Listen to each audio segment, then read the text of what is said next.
On to next phylum, which is phylum Aschelminthes. What are the 10 phylums you have to remember? जैसे मैंने trick बताई है आप लोगों को. What are the 10 phylums? P, C, C, P, then triple A, then me, and then H. P stands for Porifera, Coelenterata, Cnidaria, Ctenophora, Platyhelminthes, Aschelminthes, Annelida, Arthropoda, Mollusca, Echinodermata, and Hemichordata. These are the 10 phylums we are going to study, जिसमें से हम लोगों ने phylum Porifera, phylum Coelenterata and phylum Ctenophora का detail में study कर लिया है. And just now we have studied phylum Platyhelminthes also. Now we are moving to fifth phylum, which is phylum Aschelminthes. हम लोगों ने अभी phylum जस्ट स्टडी किया है Platyhelminthes, right? Break this word, Platyhelminthes. What is the meaning of word helminthes? Helminthes मतलब worms. And what is the meaning of platy? Flatworms. तो ये phylum में जितने भी worms थे, those were flatworms. So worms belonging to this category were flatworm like this. But next category हम study करने जा रहे हैं Aschelminthes. And Asch means round, Helminthes means worm. So let us study Aschelminthes in detail now. Round worm को detail में study करते हैं. So as the name suggests, Aschelminthes मतलब कौन सा है? राउंड वर्म है. क्यों राउंड वर्म है? Because these worms got circular body. ये वर्म्स की ऐसे सर्क्यूलर बॉडी है, इसको बोलते हैं सर्क्यूलर बॉडी. एंड इसके पहले जो हमने प्लैटीहेल्मिंथेस देखा था उसमें they have got body like this. Round नहीं थी, डॉर्सो वेंट्रली फ्लैटन बॉडी थी. बट ये वर्म्स में कैसे सर्क्यूलर शेप होता है बॉडी का. That is why circular मतलब round. That is why they are called as round worms. Now ये जो worms होते हैं they are aquatic. Aquatic मतलब पानी में रहने वाले होते हैं. Marine बोलो, aquatic बोलो. They are free living. Free living मतलब किसी होस्ट के बॉडी से बाहर भी रह सकते हैं, या फिर पैरासिटिक. पैरासिटिक मतलब इनसाइड द होस्ट बॉडी. एक तो पैरासाइट बन के रहेंगे या फिर free living. They are free living. They are found anywhere. They can be found anywhere. कहीं पे भी पाए जाएंगे. या फिर पैरासाइटिक मतलब होस्ट के बॉडी में पाए जाएंगे. सो वो इंडिपेंडेंट भी रह सकते हैं. फ्री लिविंग मतलब इंडिपेंडेंट, एंड पैरासिटिक मतलब depend on host, right. So independent भी रह सकते हैं या फिर पैरासिटिक भी हो सकते हैं. दे can B marine, they can B aquatic, they can B terrestrial. Terrestrial मतलब लैंड पे, जमीन पे भी पाए जाते हैं. मतलब सिर्फ वाटर में नहीं. They can be found in water, they can be found on land, they can be found on any surfaces. Okay, they are present everywhere. कहीं पे भी पाए जाते हैं. So now next point, body का लेवल ऑफ ऑर्गेनाइजेशन. इसके round worm, flat worm के body में हमने देखा था कि ऑर्गन सिस्टम था. ऑर्गन से ना फ्लेम सेल्स वगैरह देखा था हमने. सो हुक्स एंड सकर्स ऑर्गन्स थे. सो फ्लैट वर्म में ऑर्गन आ गया, तो इसके नेक्स्ट वाला जो रहेगा फाइलम, ऑब्वियसली उसमें भी ऑर्गन ही रहेगा. अभी पीछे नहीं आएंगे, एडवांस ही चलेंगे. अब सारे इसके बाद वाले जितने भी एनिमल्स हैं, तो जितने भी फाइलम्स हैं, उन सब में ऑर्गन सिस्टम रहने वाला है. तो जैसे इसकी बॉडी में डाइजेस्टिव सिस्टम है. हमारे बॉडी में जैसे माउथ होता है वैसे माउथ है, mouth is there. Then mouth के बाद हमारे बॉडी माउथ से कनेक्टेड क्या है? थ्रोट है. देन इसोफेगस है, राइट. Oesophagus, stomach. तो पूरी एक पाइपलाइन है ना फूड के लिए हमारे बॉडी में. वैसे ही इसके भी बॉडी में there is a pipeline for food. और यहाँ पे फूड का डाइजेशन होता है, यहाँ से इंजेशन होता है. मतलब जस्ट जैसे हमारा डाइजेस्टिव सिस्टम है वैसे इसके बॉडी में डाइजेस्टिव सिस्टम है. नॉट ओनली डाइजेस्टिव सिस्टम, बहुत सारे ऑर्गन्स आ गए. इसीलिए हम इसको बोलेंगे ऑर्गन सिस्टम, ऑर्गन सिस्टम आ गया है level of organisation. When we talk about symmetry, अगर इसके सिमेट्री की बात करते हैं तो I will draw this worm again. When we talk about the symmetry of this worm, we can cut this worm into two equal parts but only in one plane. Okay, अगर ऐसे cut करते हैं हम इसको तो दो equal parts नहीं होंगे इसके बॉडी के, but if we cut it like this in this plane we can get two equal half. तो ऐसे सिमेट्री को कौन सी सिमेट्री बोलते हैं? ऐसे हम कट नहीं कर सकते हैं इसको, बट ऐसे ये प्लेन में हम कट कर सकते हैं इसको टू इक्वल हाफ में। This symmetry is called as bilateral symmetry. So bilateral symmetry है, ऑर्गन सिस्टम है, ऑर्गन्स आ गए इसके बॉडी में, सर्क्यूलर बॉडी है, that is why it is called as round worm. Free living है, मतलब कहीं पे भी पाया जाता है। पैरासिटिक है, मतलब होस्ट के बॉडी में भी पाया जाएगा। देन एक्वेटिक है, मराइन है, टेरेस्ट्रियल है, मतलब जमीन पे भी रह सकता है। ओके, नाउ नेक्स्ट इज, अगर इसको एम्ब्रियो, इसका एम्ब्रियो अगर कंसीडर करते हैं, याद करो एम्ब्रियो की 3 layers. What are the 3 layers of embryo? 3 layers of embryo are, inner most is endoderm, middle is mesoderm and outer is ectoderm, right? So but इसके बॉडी में तीनों भी लेयर्स है, तो इसका मतलब ये डिप्लोब्लास्टिक हुआ कि ट्रिप्लोब्लास्टिक हुआ? Obviously this organism is triploblastic, right? Triploblastic है, तीनों लेयर्स है ना, endoderm, mesoderm, ectoderm.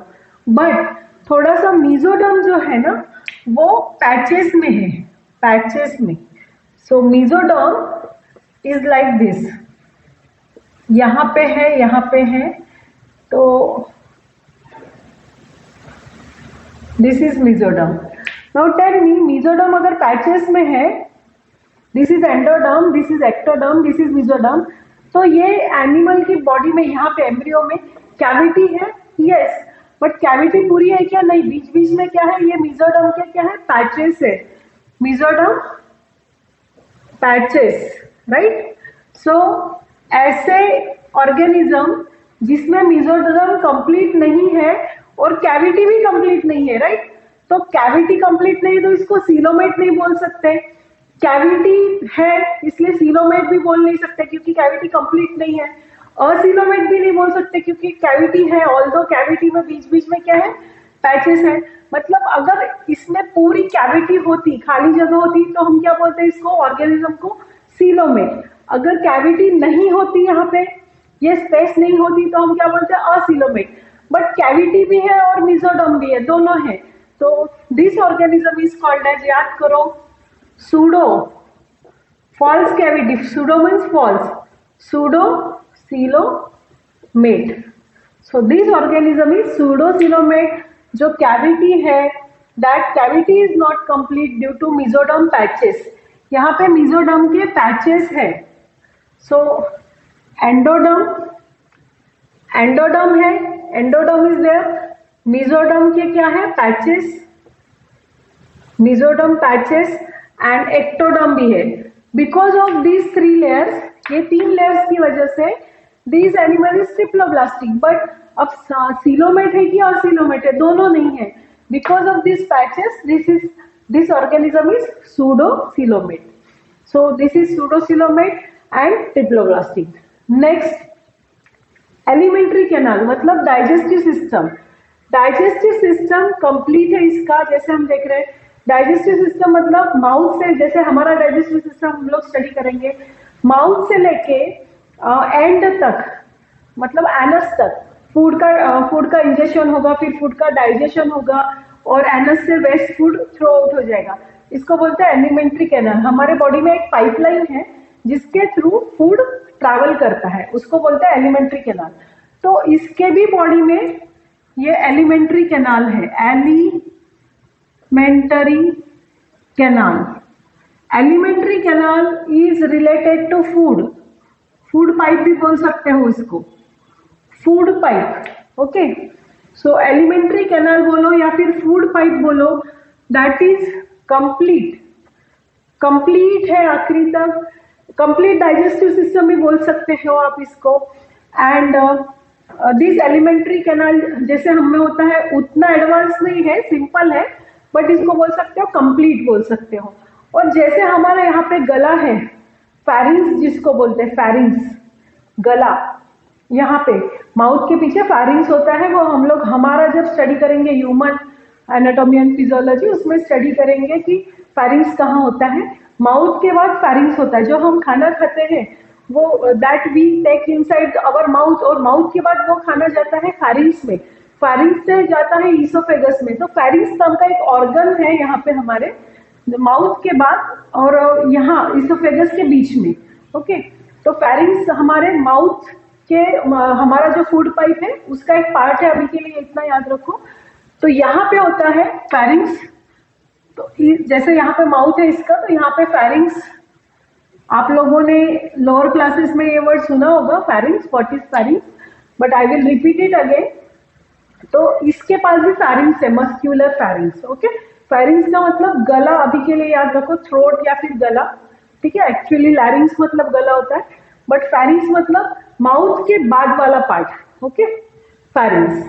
Now excretory tube है इसके बॉडी में, organ name excretory tube. Consider करो ये एक ट्यूब है जिसका नाम है excretory tube, and there is one hole, यहाँ पे एक पोर है जिससे ये कनेक्ट होती है एक्सक्रीटरी ट्यूब, जिसको बोलते हैं एक्सक्रीटरी पोर। कल हमने फ्लेम सेल्स देखा, flame cells, what is the function of flame cells? Flame cells जो होते हैं they help these worms to throw the waste out. Flame cells क्या करते हैं? वेस्ट को थ्रो आउट करते हैं, राइट। एक्सक्रीशन एंड ऑस्मोरेगुलेशन याद करो। तो ये जो इसके बॉडी में फ्लेम सेल्स नहीं है, प्रॉपरली एक्सक्रीटरी ट्यूब नाम की एक ट्यूब है, और एक्सक्रीटरी पोर, ये पोर से नाइट्रोजनस वेस्ट बॉडी के बाहर थ्रो आउट हो जाता है। So excretory tube and excretory pore throws waste out of body. मतलब क्या करते हैं? एक्सक्रीशन। एक्सक्रीशन कौन करता है हमारे बॉडी में? Kidney, right. सो इसके बॉडी में एक्सक्रीशन, एक्सक्रीशन का फंक्शन आता है, क्वेश्चन आता है कि name the excretory organ in the category phylum Aschelminthes. तो what should be your answer? Excretory tube and excretory pore. Excretory pore से बाहर जाएगा waste, and excretory tube collect करेगी वेस्ट को, ठीक है। जितना भी वेस्ट है इसके बॉडी में, कल हमने देखा in the previous lecture we have already seen कि जब भी कोई काम होता है, when our body do functions, waste is generated, always waste is generated. तो वो वेस्ट कहाँ जाएगा? बॉडी से बाहर कैसे जाएगा? Specially here I am talking about nitrogenous waste. तो ये जो नाइट्रोजनस वेस्ट ये एक्सक्रीटरी ट्यूब कलेक्ट करेगी पूरे बॉडी से, and through the excretory pore waste will come out. Okay, waste will come out. So एक ऑर्गन जो प्लैटीहेलमिन्थिस में फ्लेम सेल्स जो काम करते हैं, वही एस्केलमेंथिस में वही काम कौन करता है? Excretory tube and excretory pore. और वही फंक्शन हमारे बॉडी में, which organ does this function in our body? Kidney. Kidney removes nitrogenous waste from our body. तो इसके बॉडी में किडनी नहीं है क्योंकि this is not that much advance organism, छोटा सा एनिमल है, छोटा सा ऑर्गेनिज्म है। तो it has got excretory tube and excretory pore. Now अब यहां से ये जो फाइलम है इससे ऑनवर्ड्स मोस्टली सेक्सेस, मतलब mail and female, sexes separate रहेंगे। मतलब this is a female, suppose this is a female Aschelminthes and this is male. Okay, तो फीमेल गैमेट्स यहां बनेंगे एंड मेल गैमेट्स यहां। ओके, सो इसको बोलते हैं सेक्सेस सेपरेट है। अभी तक के ऑर्गेनिज्म में, अभी तक के फाइलम्स में हमने देखा था sexes are not separate, hermaphrodite देखा था, but in this phylum sexes are separate, female is often longer than male. देखो फीमेल जो है, female roundworm it is longer than male, and female and male separate होते हैं। Female की body में female gametes बनेंगे, male will produce male gamete. So sexes separate को एक वर्ड है डायोशियस, ये वर्ड आपको याद रखना है, डायोशियस। जैसे सेक्सेस नॉट सेपरेट को हमने क्या बोला था, हर्माफ्रोडाइट, वैसे ही सेक्सेस अगर सेपरेट है तो it is called as, organism is called as dioecious. Di मतलब टू, ठीक है, two different, and females longer than male. Now fertilisation कैसे होगा, फर्टिलाइजेशन इंटरनल होगा, ऑब्वियसली मेल गैमेट को ही आना है फीमेल गैमेट का, तो फ्यूजन यहाँ होगा गैमेट्स का इंटरनल, तो इसको बोलते हैं fertilisation is internal. Fertilisation means fusion of male and female gamete. तो inside the body fertilisation will happen inside the body.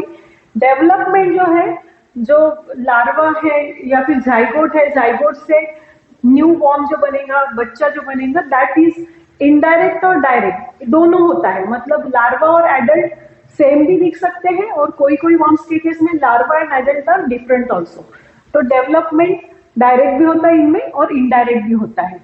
Now example, इसके example, first example is ascaris. Okay, ascaris को round worm भी बोलते हैं, ascaris का common name is round worm. दूसरा example है wuchereria, व्यूचेरेरिया, व्यूचेरेरिया, जिसका कॉमन नाम है फिलारिया वॉर्म। फिलारियासिस आपको एक डिसीज, हम लोग जब human health and diseases chapter पढ़ेंगे क्लास 12 में, फिलारियासिस एक डिसीज होता है जिसको एलिफेंटाइसिस भी बोलते हैं, जिसमें जो पैर है वो एलिफेंट जैसे स्वॉलन हो जाते हैं बिकॉज ऑफ मॉस्किटो बाइट। तो मॉस्किटो वो वेक्टर होता है, वो ये फिलारियल वॉर्म व्यूचेरेरिया, मॉस्किटो के बॉडी में पहले ये एंटर होता है व्यूचेरेरिया राउंड वॉर्म, एंड जब मॉस्किटो हमको बाइट करता है तो वो राउंड वॉर्म हमारे बॉडी में जाता है with the help of mosquito, and we get the disease elephantiasis, मतलब एलिफेंट जैसे पैर हो जाते हैं, हाथ और पैर, तो स्वेलिंग आ जाता है पूरे बॉडी पे। That disease is called as filariasis also. तो फिलारिया वॉर्म का नाम है व्यूचेरेरिया। ओके, एंड साइक्लोस्टोमा जिसको बोलते हैं हुक वॉर्म। तो ये तीन एग्जांपल्स राउंड वॉर्म के याद रखने आपको, Ascaris which is also called as round worm, then Wuchereria which is also called as filaria worm, and iron cyclostoma which is also called as hookworm. So this was all of these again. Phylum Aschelminthes को roundworm भी बोलते हैं because it has got circular body. Then they are free living and parasitic. I hope this is clear now what is free living and what is parasitic.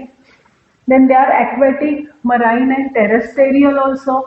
They have got organ system level of organization. इसका मतलब है organs form हो गए हैं, sales नहीं है, tissues नहीं है। सेल्स और टिश्यूज से क्या फॉर्म हो गए हैं, ऑर्गन्स है। इनके बॉडी में ऑर्गन्स होते हैं जैसे हमारे बॉडी में ऑर्गन्स है। Then bilateral symmetry, obviously like us, अगर ये प्लेन में हमारी बॉडी को कट करते हैं तो 2 पार्ट्स होंगे, अगर ये प्लेन में ऐसे कट करेंगे तो 2 इक्वल पार्ट्स नहीं होंगे। तो we have got bilateral symmetry. तो ये भी जो एनिमल्स है they have got bilateral symmetry. They are triploblastic, pseudocoelomate. I will explain this point again. Triploblastic मतलब 3 germinal layer. What are those? Innermost is endoderm, then middle is mesoderm, but ये animal के body में mesoderm जो है वो complete नहीं है, it is not complete. There are mesoderm patches. Mesoderm patches, ये mesoderm के patches है, and then there is outermost layer which is called as ectoderm. हम लोग ये एनिमल के एम्ब्रियो की बात कर रहे हैं, we are talking about embryo of this animal. Now triploblastic का तो समझ गया कि because there are 3 layers, 1 2 3, that is why it is called as triploblastic. Why pseudocoelomate? Pseudo means false, इसको हम सूडो क्यों बोलेंगे? Pseudo, pseudo means false, coelom means cavity, false cavity. Why false cavity? क्योंकि कैविटी अगर होती, complete cavity भी नहीं है, बीच बीच में क्या है, mesoderm patches are there, right. अगर कंप्लीट कैविटी होती तो हम क्या बोलते हैं? सीलोमेट। अगर ये कैविटी नहीं होती तो organism is acoelomate, right, acoelomate. But cavity तो है but it is incomplete, incomplete cavity is called as pseudocoelomate, false cavity. False cavity है या फिर इनकम्प्लीट। क्यों इनकम्प्लीट है? बिकॉज बीच बीच में क्या आ गए, ये मेसोडर्म के पैचेस आ गए हैं। सो इनकम्प्लीट कैविटी या फिर इसको बोलो false cavity. So this is regarding cavity, pseudocoelomate. I hope this is clear now. So what is pseudocoelomate? Next, alimentary canal. What is meaning of alimentary canal? Alimentary canal is a pipeline through which food travels through our body. अगर हमारे case में हम consider करते हैं, so this is suppose mouth, and mouth से ही जुड़ के ऐसे पाइपलाइन होती है, and waste food is thrown out of this opening and food is taken inside out of this opening and यहाँ पे, यहाँ से जब फूड ट्रैवल करता है इट इज डाइजेस्टेड, डाइजेस्ट होता है फूड। इसी को, ये पाइपलाइन को बोलते हैं एलिमेंट्री कैनाल, एलिमेंटरी कैनाल और फूड पाइप। कैसा है? कंप्लीट है, इनकम्प्लीट नहीं है। मस्क्यूलर फेरिंग्स है, ऑलरेडी मैंने बताया कि एक यहाँ पे एक पार्ट होता है माउथ के बाद जिसको बोलते हैं pharynx, okay, through which food travel. तो फेरिंग्स, माउथ के बाद जो पार्ट होता है उसको फेरिंग्स बोलते हैं। मस्क्यूलर है, मस्क्यूलर होता है। एक्सक्रीटरी ट्यूब है, there is one organ called as excretory tube which collects waste and it opens here outside. ये जो ओपनिंग है इसको क्या बोलोगे? excretory pore। यहां से वेस्ट बाहर जाएगा, यहां से वेस्ट थ्रो आउट हो जाएगा। कौन सा वेस्ट? Nitrogenous waste. फूड वाला जो वेस्ट है वो यहां से थ्रो आउट होगा and nitrogenous waste will be thrown out from here. What is nitrogenous waste? What is food waste? That we will see later. Okay. So excretory tube and excretory pore very important. जैसे platyhelminthes में what are the excretory organ? Phlegm cells. तो Aschelminthes में जो excretory organs है they are excretory tube and excretory pore, ये याद रखना है, very very important. Then sexes are separate. Female and male separate है। ऐसे कंडीशन को बोलते हैं डायोशियस, वेरी इंपॉर्टेंट ये वर्ड डायोशियस याद रखना है। When male and females are separate then condition is called sexes separate, plus इसी को क्या बोलते हैं? डायोशियस। एंड फीमेल्स जनरली क्या होता है? Longer than male. Now fertilisation, जैसे फ्यूजन ऑफ मेल गैमेट यहाँ बनता है, फीमेल गैमेट यहाँ बनता है। Obviously always male gamete will travel to female gamete. Fertilisation अंदर होगा, बॉडी के अंदर होगा, fertilisation is internal. And development direct भी हो सकता है, मतलब suppose this is larva and this is adult worm, ठीक है, एडल्ट वॉर्म। तो बिल्कुल ऐसे भी हो सकता है जिसको हम, इसको हम क्या बोलते हैं? Direct development. और ऐसे भी हो सकता है कि this is larva and this is adult. This case we called as indirect development. तो development is direct और indirect, दोनों में से कुछ भी हो सकता है। And lastly examples है इसके, Ascaris roundworm, Wuchereria, filaria worm and Ancylostoma hookworm. These are the examples in book given, figure 4.10। Male and female Aschelminthes roundworm का एग्जांपल दिया है, एस्केरिस का डायग्राम दिया है। So you can see female is longer than male and round circular body है, that is why they are called as round worms.